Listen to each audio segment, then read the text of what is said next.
So we're going to roll right into qualifying your buyers. So this is very, very important, um, mainly because not only when you're, doing cash flow deals and you're going to have a relationship with this person in the future, but you want to make sure that they get qualified to live in the community, because the last thing you want to do is sell a home to someone that's supposed to live there and they're not qualified, and now you've taken money and transfer title and it's a mess. So you always want to qualify, and you want to pre-qualify as much as possible.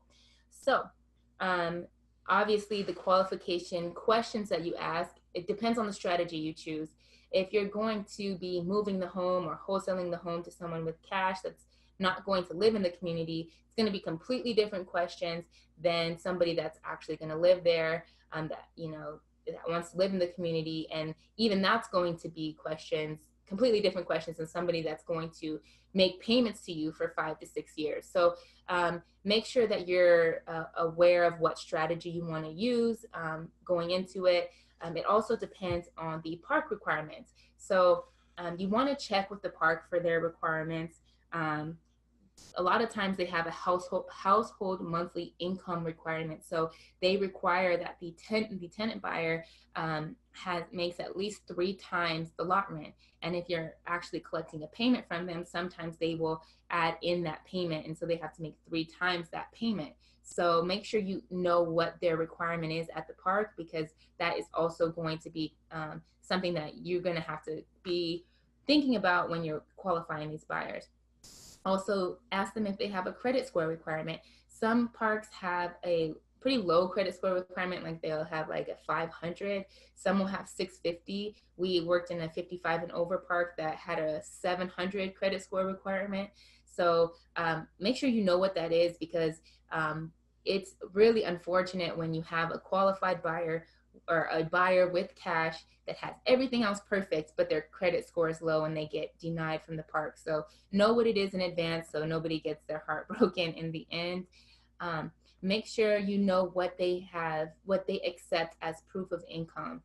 Some parks will only accept pay stubs. Some will accept pay stubs and bank statements. Some will accept a letter from the employer. So know what their acceptable proof of payment is, so that when you're talking to your buyers, you can make sure that they have that, and understand what documentation that they require.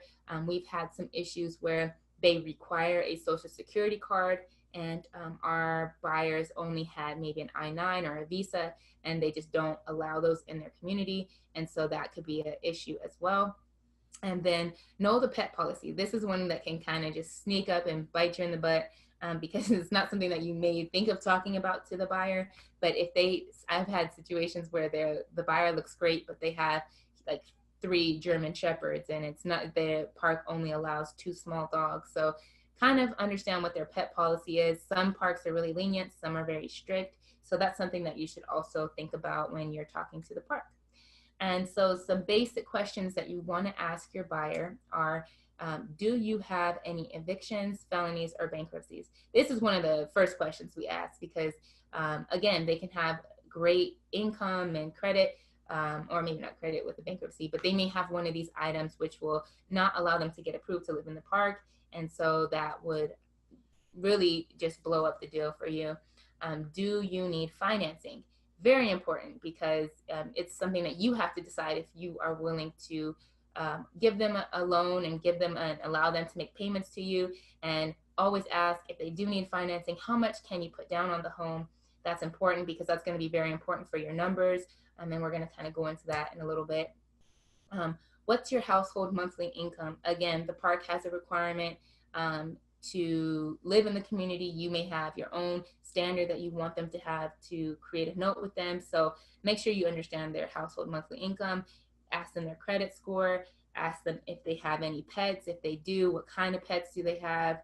Most parks don't allow aggressive breeds like German Shepherds, Pit Bulls, Yeah. Rottweiler. So if they have any of those type of pets, most of the time they won't even be able to be approved at the park. Yeah, definitely. So have that conversation with them. How quickly do you need to move? It's very important. We've had buyers definitely waste time, because they're like, yeah, I want to go and look at the property, and then everything looks good, and then they tell us, yeah, we want to move next June. What? It's like December. Like, this is not going to work. We're not going to be able to hold this property that long. So make sure you know that they're willing and ready to move within the next 30 days. And feel free to add this to your application on your buyer's list to save time. You don't want to necessarily have this conversation over the phone with every single possible applicant. So we have a pretty long pre-approval process or pre-approval form that they fill out before we even contact them back. So make sure that you get these questions answered, but don't be afraid to add them to your application to save time.